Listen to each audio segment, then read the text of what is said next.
September 10 Karthigai Deepam serial வரக்கூடிய எபிசோட்ல என்ன நடக்க போகுது அப்படின்னு பார்க்கலாம். உங்களுக்கு இந்த வீடியோ பிடிச்சிருந்து அப்படின்னா மறக்காம இந்த சேனலை சப்ஸ்கிரைப் பண்ணிக்கோங்க. கீதாவை போட்டு தள்ளுறதுக்காக கூட்டிட்டு வந்த போலீஸ் கீதாவை நிறைய இடத்துல தேடி கிடைக்காததுனால உள்ளூர் போலீஸுக்கிட்ட ஒரு கம்ப்ளைண்ட்டையும் கீதாவுடைய ஃபோட்டோவையும் கொடுத்தாடுறாங்க. அந்த போலீஸும் ஃபோட்டோவை பார்க்காம கம்ப்ளைண்ட்டை மட்டும் படிச்சுட்டு அதே இடத்துல வச்சாடுறாங்க. தீபாவை சின்ன விசாரணைக்காக போலீஸ் போலீஸ் ஸ்டேஷனுக்கு வர சொல்கிறாங்க. கார்த்தியும் அவங்கள கூட்டிகிட்டு வந்திருக்கிறாங்க. சார் நீங்கள் உள்ளே போய் என்ன ஏதுன்னு பேசுங்க, அதுக்கப்புறமா நான் வர்றேன் சரிங்களா அப்படின்னு சொல்லி அனுப்பி வைக்கிறாங்க. நீங்கள் ஒன்றும் பயப்படாதீங்க, உங்களை வந்து நான் அந்த சீக்கிரமாகவே வந்து யார்கிட்டையும் மாட்டி விட மாட்டேன் அப்படின்னு சொல்லிடுறாங்க கார்த்தி. அப்போ தான் கீதாவை அரெஸ்ட் பண்ணி கூட்டிகிட்டு வந்த 2 போலீஸ் வெளியே வர்றதை பார்க்குறாங்க.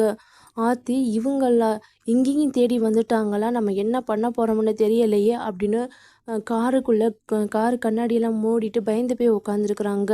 அவங்க போனதுக்கப்புறமா கார்த்தி வந்து உள்ளே போகிறாங்க. நான் வந்து தீபாவை கூட்டிகிட்டு வந்திருக்கிறேன், அவங்க காரில் தான் இருக்கிறாங்க அப்படின்னு சொல்கிறாங்க. போலீஸும் இன்னொரு லேடி போலீஸை அனுப்பி தீபாவை கூட்டிகிட்டு வர சொல்கிறாங்க. போன இடத்துல என்ன ஆச்சு, ரியா எப்படி சேர்த்தா, ரம்யா என்ன ஆனா அப்படின்லாம் கேட்குறாங்க.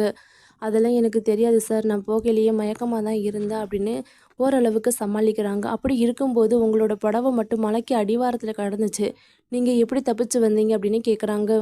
சார் அதெல்லாம் எனக்கு ஞாபகமே இல்லை அப்படின்னு பேசிகிட்டு இருக்கிறப்ப தான் அந்த டேபிளில் கீதாவுடைய ஃபோட்டோ இருக்கிறத பார்க்குறாங்க. ஓ, ஃபோட்டோவெலாம் கொடுத்துட்டு போயிருக்கிறாங்களா, இந்த ஃபோட்டோவை நம்ம எப்படியாவது எடுக்கணும், அப்படி இல்லைன்னா பின்னாடி நமக்கு பிரச்சனை ஆயிரும் அப்படிங்கிற மாதிரி கீதா வந்து யோசிச்சு போலீஸ் டேபிளில் இருக்கிற அந்த ஃபோட்டோவை நைஸாக ஆட்டையை போட்டு அவங்களுடைய புடவைக்குள்ளே வச்சிடுறாங்க. சரிங்க கார்த்தி, எனக்கே பல குழப்பமாக இருக்குது, நீங்கள் தீபாவை இப்போதைக்கு வீட்டுக்கு கூட்டிகிட்டு போங்க, நான் அப்புறம் வந்து பேசிக்கிறேன் அப்படின்னு சொல்லி கார்த்தியையும் தீபாவையும் வீட்டுக்கு அனுப்பி வைக்கிறாங்க போலீஸ். அதுக்கப்புறமா அபிராமி ஐயரை வர சொல்கிறாங்க.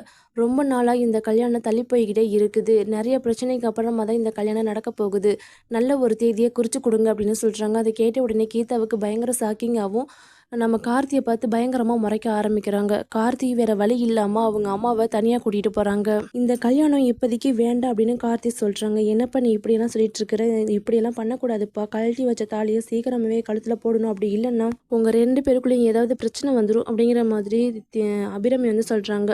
அம்மா எனக்காக 10 நாளாவது தள்ளி வைங்களே அப்படின்னு சொல்கிறாங்க. சரிப்பா உனக்காக நான் 10 நாள் தள்ளி வைக்கிறேன் அப்படின்னு சொல்லிட்டு ஐயர்கிட்ட வந்துட்டு 10 நாள் கழிச்சு நல்ல முகூர்த்தம் இருக்குதான்னு பார்த்து சொல்லுங்க அப்படிங்கிறாங்க. அப்போ தான் ஜானகி மைதிலி வந்து கேட்குறாங்க, எதுக்காக நீங்கள் 10 நாள் சொல்கிறீங்க, 2-3 நாள்லேயே பார்க்கலாம்ல அப்படின்னு சொல்கிறாங்க. எல்லாம் ஒரு காரணமாக தான் அப்படிங்கிற மாதிரி அபிராமி வந்து சொல்லி சமாளிக்கிறாங்க.